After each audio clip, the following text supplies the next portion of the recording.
இந்த கறிக்கோழி வளர்ப்பதிலே செலவிட்டு கொண்டிருக்கிறோம் என்பதை நமக்கு மேலே இருந்து நமக்கு தொழில் செய்வது கொடுப்பவர்கள் புரிந்து கொள்ள வேண்டும். இன்றைக்கு இத்தனை விவசாயிகள் ஒன்று சேர்ந்து போராடுகிறார்கள் என்று சொன்னால் தமிழ்நாடு மட்டுமல்ல, ஒட்டுமொத்த இந்தியாவே சம்பித்து போகின்ற சூழல் ஏற்படுகின்ற நிலை கண்டிப்பாக வரும்.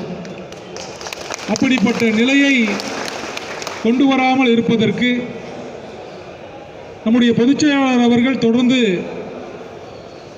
அழுத்தத்தை கொடுத்திருந்தாலும் இந்த முத்தரப்பு பேச்சுவார்த்தை மூலமாக இதுக்கு ஒரு நல்ல தீர்வை காணும் என்ற அந்த நம்பிக்கை இருந்தது. இருந்தாலும் இன்றைக்கு நம்முடைய விவசாயிகளை அனைவரையும் இன்றைக்கு சிறைபிடித்து வைத்திருப்பது மனதிற்கு கொஞ்சம் வேதனையாக இருந்தாலும் கண்டிப்பாக ஒரு நல்ல தீர்வு கிடைக்கும் என்ற அந்த நம்பிக்கை எங்களுக்கு இருக்கிறது. நாளை சட்டமன்றத்திலே கொங்குநாடு மக்கள் தேசிய கட்சியினுடைய பொதுச் செயலாளர் மரியாதைக்குரிய திருச்செங்கோடு சட்டமன்ற உறுப்பினர் அண்ணன் ஈஆர் ஈஸ்வரனுடைய குரல் உங்களுக்காக இருக்கும் என்ற அந்த நம்பிக்கை எங்களுக்கு இருக்கிறது. கண்டிப்பாக இதுக்கு ஒரு நல்ல தீர்வை காணுவதற்கு எப்பொழுதும் உங்களுக்கு நாங்கள் உறுதுணையாக இருப்போம் என்று இந்த தருணத்திலே கேட்டுக்கொண்டு, நீங்கள் அனைவரும் எப்பொழுதுமே உழைப்புக்கு சொந்தக்காரர்கள். தமிழ்நாடு முழுவதும் இருக்கின்ற நம்முடைய கோழி வளர்ப்பு ஒரு மிகப்பெரிய அளப்பரிய ஒரு விஷயம். இதுக்கு கண்டிப்பாக அரசு தலையிட்டு இதற்கு நடவடிக்கை எடுக்கும் என்ற அந்த உத்தரவாதத்தையும் கொடுத்து முதலமைச்சர் அவர்களுக்கு நம்முடைய பொதுச் செயலாளர் மூலமாக கண்டிப்பாக அழுத்தத்தை தருவேன் என்று நாடாளுமன்ற உறுப்பினர் சார்பாக கேட்டுக்கொண்டு இந்த இணைய வாய்ப்புக்கு நன்றி பாராட்டி விடைபெறுகின்றேன். நன்றி, வணக்கம். அதாவது கறிக்கோழி பண்ணை விவசாயிகளினுடைய போராட்டமானது நிறுவனங்களுக்கு எதிரானதும் அல்ல.